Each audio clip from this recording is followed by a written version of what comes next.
और पर्ची पे आकर आप जो है वो बादशाह सलामत की चाकरी कर रहे हैं, तो चाकरी अपने बादशाह सलामत तक रखेंगे तो बेहतर होगा। अगर आप जो है वो अपने कद से बड़ी बात करेंगे, मियाँ साहब के ऊपर बात करेंगे, तो हमें मुंह तोड़ जवाब जो है वो देना आता है। और ये है वो खौफ, वो तकलीफ जिसके ऊपर तिल मिला रहे हैं बेचारे नए पाकिस्तान के जो हुकूमती तर्जुमान हैं। मुझे तो फिक्र यह है कि खुदा न खास्ता जिस दिन मियाँ साहब ने अपने आने का ऐलान करना है, उनमें से पता नहीं कितनों को हमें जो है वो सर्विसेज अस्पताल में जो है वो कराना पड़ेगा। कई गश खा के घरों में गिरे होंगे, उनको रेस्क्यू 1112 भेज के रेस्क्यू कराना पड़ेगा। तो उस दिन से यकीनन मुझे खौफ आता है। लेकिन इनके मुकद्दर में अब यही लिखा जा चुका है, मियाँ नवाज शरीफ साहब का मुल्क है पाकिस्तान, उनको अपने मुल्क में वापस आना है, इसमें किसी को दूसरी राय नहीं होनी चाहिए। और ये बात अपनी जगह पर मेरा ख्याल है एक मुसल्लमा हकीकत है, और यह पूरे पाकिस्तान को पता है कि वज़ीर आज़म पाकिस्तान जो इस वक्त सिलेक्टेड वज़ीर आज़म है, उसने दो ही काम किए हैं इस पिछले 3-3.5 साल के अंदर। या उन्होंने जो है हुकूमती तर्जुमानों की मीटिंग्स की हैं, या उन्होंने मियाँ नवाज शरीफ का और शहबाज शरीफ पे जो है वो मुकदमात बनाने के लिए जो है वो एफर्ट की है। इसके अलावा तो कोई और काम किया नहीं है। और इसीलिए आज मुझे पता चला कि इनके तहरीक इंसाफ जो अब तक इस वक्त कानूनी तौर पर एक सियासी पार्टी नहीं है, चूँकि उन्होंने अपना जल्दबाजी में, इमरान खान का प्रॉब्लम यह है कि ऊपर वाला पोर्शन खाली है, या वो आपको मैंने कई दफ़ा बताया कि उनकी अद्वियात का कुछ प्रॉब्लम हो जाता है, तो उनको बिल्कुल सोचने समझने की वो सलाहियत से महरूम हो जाते हैं। तो उनको ये किसी ने नहीं बताया कि अपना आइन पार्टी का मुअत्तल करेंगे तो आपकी पार्टी मुअत्तल हो जाएगी। सो कानूनी तौर पर इस वक्त जो मुअत्तल पाकिस्तान तहरीक इंसाफ है, वो मुअत्तल पाकिस्तान तहरीक इंसाफ का घर बैठ के जो पंजाब का सदर बनाया गया, आज मेरी इतलात के मुताबिक वो जो है वो आज पंजाब असम्बली भी आए थे, मेरा ख्याल है स्पीकर साहब के गिट्टे गोडे पकड़ने आए थे बल्दियाती बिल के ऊपर। और मुझे बड़ा मज़ा आया, उनका एक स्टेटमेंट कल मैंने देखा जिसके ऊपर उन्होंने कहा कि हम तहरीक इंसाफ को जो है वो पंजाब का किला बनाकर छोड़ेंगे। तो मैं समझती हूँ कि शफकत महमूद साहब की बड़ी मेहरबानी और शुक्रिया है कि उन्होंने एतराफ़ कर लिया कि पीटीआई जो है वो उसके अंदर वो पंजाब में अभी उनका किला कोई नहीं है। किला ही कोई नहीं है, किला तो बहुत बात की बात है, किला ही कोई नहीं है जिसके साथ बंदा खूंटी बांध ले इनकी। वो आरटीएस के ऊपर आपने हमारा मैंडेट चोरी करके आपने यहाँ हुकूमत तो बना ली, लेकिन आप जिनकी आप अंदाज़ा लगाइए जिनकी वफाकी हुकूमत है, जिनकी सूबाई हुकूमत है, वो ये बात एडमिट कर रहे हैं कि पंजाब उनका किला नहीं है और पंजाब उनका किला नहीं हो सकता। और वो इसलिए, मैं बड़ा बोल नहीं बोलती, लेकिन इसलिए क्योंकि पंजाब के लोग बहुत बाशऊर हैं।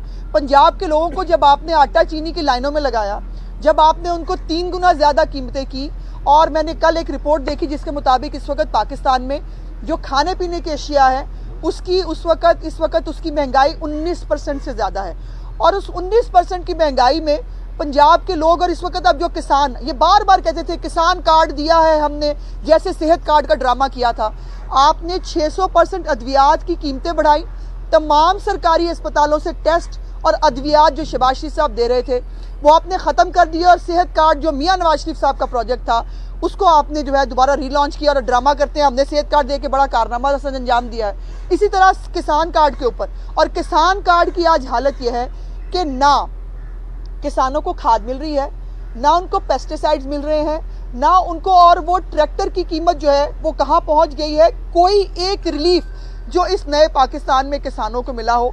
और लेकिन यह है कि बातें इनकी बहुत बड़ी बड़ी हैं। इस वक्त पंजाब के कम से कम 6 शहरों के अंदर बड़े चौक बंद हैं जहाँ पर किसान इस वक्त खाद ना मिलने पर एहतजाज कर रहे हैं। मुझे समझ नहीं आती, आपको और मुझे हम अगर इसमें कोई बहुत रॉकेट साइंस नहीं है, खाद क्या होती है?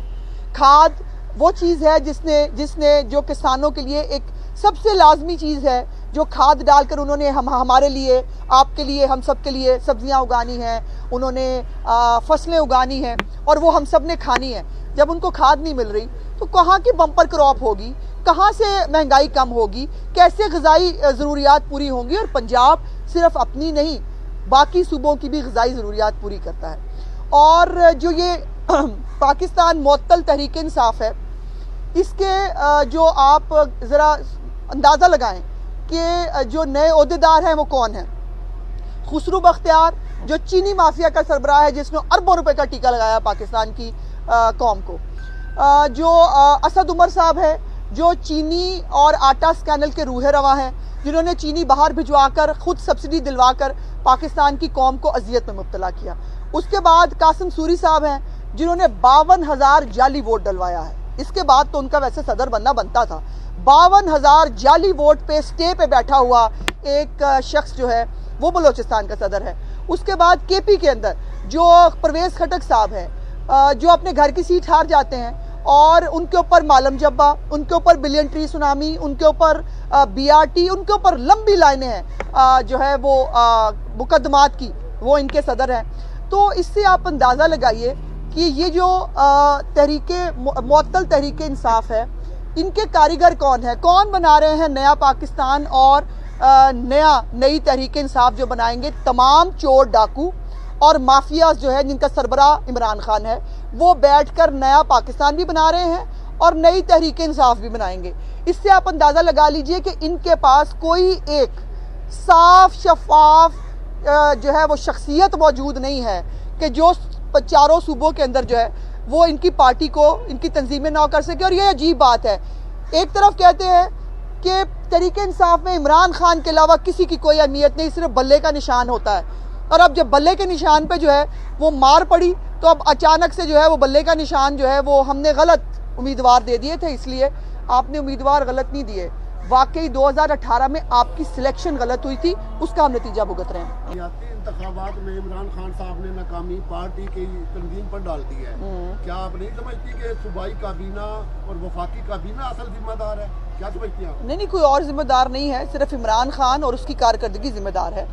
और ये जो गलत फहमी इमरान खान साहब को है कि अच्छा सारा उनके खाते में डाल दो। जितनी बुराई होती है इमरान खान साहब को कुर्बानी के बकरे ढूंढने की बचपन से आदत है और वो अपनी हर नाकामी किसी न किसी पे डाल के जो है वो फारिग हो जाते हैं। लेकिन ये अब बच नहीं पाएंगे। इनको इनका मुहासबा, इनके वफाकी वज़रा का भी, सूबाई वज़रा का भी, इन सब का मुहासबा इनके हलकों में होना है। तभी तो अब भी जो है वो गार्डों के साथ हटो बच्चों के शोर में जो है ये पब्लिक में निकल नहीं पाते। ये मैं चैलेंज करती हूँ इनको, जरा पब्लिक में निकलें, इनको लोग आटे और भाव का, अगर आटे और चीनी का भाव ना बताएं तो पता चल जाएगा। अच्छा मैडम ये बताइएगा कि जब बयान एमपी आया तो आपने कहा कि मियां नवाज शरीफ की बेगुनाही का एक और बयान एमपी आ गया है, अब वो बोगस होने जा रहा है, इस पे बारे में? नहीं, आपने बहुत पहले ही बोगस होने जा दिया, कह दिया। बोगस वो इसलिए नहीं हो सकता भाई, कानूनी तौर पर थोड़ा सा कानून मुझे भी आता है। वो इसलिए कि बयान हल्फी जिसका है उसने ओन कर लिया है कि मेरा है और उन्होंने कहा कि उसके मंदरजात पर वो कायम है। अफसोस की बात यह है कि इस बयान हल्फी के दो फरीक हैं, एक फरीक है राना शमीम साहब और एक है साकिब निसार साहब। अफसोस की बात यह है कि राना शमीम साहब जो है उनको तो बुला के पूछा जा रहा है, दूसरे फरीक को बुला के क्यों नहीं पूछा जा रहा? और क्या साकिब निसार साहब की कारस्तानियाँ आपको याद नहीं है? वो बाकायदा तौर पर PTI की इलेक्शन कैंपेन का हिस्सा थे। साकिब निसार साहब बाकायदा MPA इनके हलकों में जा रहे थे, शेख रशीद के हलके में गए और क्या वो बैठ के नहीं कह रहे थे कि मैं तो 4-5 और नाहल कर दूंगा MPA? हमारे साथ जो मेहरबानियाँ उन्होंने की हैं वो तारीख में रकम है, वो रिकॉर्ड के अंदर मौजूद है। सो इसलिए मुझे अफसोस है कि इंसाफ के तकाजे पूरे नहीं हो सकते जब तक साकिब निसार को नहीं पूछा जाएगा, जब तक उनसे भी जो है जवाब नहीं लिया जाएगा। और अगर ये मैंने जो 7 जनवरी को फर्द जुर्म लगाने की बात की है चीफ साहब ने, तो यकीनन वो अपना केस लड़ेंगे। और जो उन्होंने और ये एक नहीं है, राना शमीम की गवाही एक नहीं है। अरशद मलिक को आप हटा दें उस वीडियो के ऊपर, लेकिन उसका फैसला साबित जो है मौजूद रहे। शौकत सिद्दीकी अपना केस आज भी लड़ रहे हैं। काजी फाजिसा के खिलाफ इस हुकूमत ने क्या कुछ नहीं किया। बशीर मेमन बता चुके हैं सियासी मुखालफिन के खिलाफ ये क्या कराना चाहते हैं। अच्छा। तो ये तमाम वो डॉटेड चीज़ें हैं, इसको डॉट्स को मिलाइए तो तस्वीर बड़ी सामने आ जाती है। अज़मा, जो इंसान है अपनी गलतियों से सीखते हैं। ये साकिब निसार साहब को आउट ऑफ वे जाके प्रमोशन सेक्रेटरी कानून लगाना मियां नवाज शरीफ ने यह अप्लाइज किया था। अब क्या गारंटी है कि जब मियां नवाज शरीफ दोबारा बरसरे इक़्तिदार आएगी, नून लीग या इस तरह के किरदारों को नहीं नवाजा जाएगा, या गलतियों से सीख लिया मियां नवाज शरीफ ने? देखिए, इंसान के अंदर घुस के तो कोई भी नहीं बता सकता कि वो कल कैसे बिहेव करेगा। और हमारे मुल्क में वैसे भी रिवाज है, जब भी कोई किसी ओहदे पर जाता है तो उसकी जो है वो रस्सियाँ खींचनी और उनको नचाना शुरू कर दिया जाता है। सो किसी के अंदर घुस के नहीं बताया जा सकता, लेकिन मैं फील करती हूँ कि शायद मियाँ साहब के नमक पे कोई प्रॉब्लम है। जो नमक खाता है वही नमक हलाली करता है। अच्छा मैडम, ये पार्टी ने फिर लाहौर में तो अपना किला बनाने का फैसला कर लिया, कोई नून लीग को खतरा है सरकारी साहब बिलावल साहब जैसे पहले दरबार हाल लगाते रहे तो अब दोबारा उनको उसका मेरी स्माइल मेरा ख्याल है जवाब काफी है। हमें बहुत खतरा है जी, हमें मतलब इतना खतरा है कि आप सोच नहीं सकते। लेकिन हमें खतरा है पाकिस्तान पीपल्स पार्टी की अपने नजरियात से हटने के ऊपर। हमें खतरा और तकलीफ है उनकी पैसे की सियासत करने पर। हमें खतरा है उनका जो है वो तमाम हर हरबा इस्तेमाल करने के लिए अपने हुकूमत में आने के लिए। हमें उन तमाम चीज़ों से ज़रूर खतरा है, लेकिन उसके साथ साथ मैं ये ज़रूर कहना चाहती हूँ कि ये खैमा लगाएं, ये टेंट लगाएं। वैसे तो जरदारी हाउस इतना बड़ा कायम है तो खैमा और टेंट लगाने की तो ज़रूरत नहीं है। मैडम ये बता दें कि जैसे ही नवाज शरीफ की वापसी की खबरें आ रही हैं, हुकूमत के जो है वज़रा वो बयान दे रहे हैं, ताबड़तोड़ हमले कर रहे हैं, क्या वाकई नवाज शरीफ आ रहे हैं या सिर्फ आप डरा रहे हैं हुकूमत को? वैसे अंदाज़ा लगाओ, अगर हम सिर्फ डरा रहे हैं तो ये आलम है। तो यही मैंने कहा ना कि जिस दिन अनाउंसमेंट हो जाएगा उनमें से जिन पे कईयों को गशी के दौरे पड़ेंगे, कई जो है वो बेचारे जो है उनको और बहुत सारी तकलीफ हो जाएंगी। तो बिल्कुल मियाँ साहब को अपने मुल्क में आना है और वो बड़ी जल्दी आएंगे। आप इंतजार कीजिए हमारी तरह, इंशाल्लाह बहुत जल्द मियाँ साहब हमारे बीच में हैं।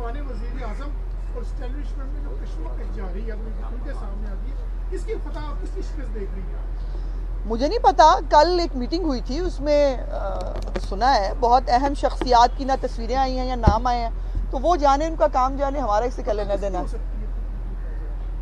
फतह पाकिस्तान की होनी चाहिए लेकिन अनफॉर्चुनेटली वो हो नहीं पाती। सो ये वो कहते हैं ना कि ये अपनी लड़ाई में खुद एक का वो लड़ते लड़ते हो गई गुम, एक की चोंच एक की दुम। तो हम देखते हैं किसकी चोंच जाती है किसकी दुम जाती है।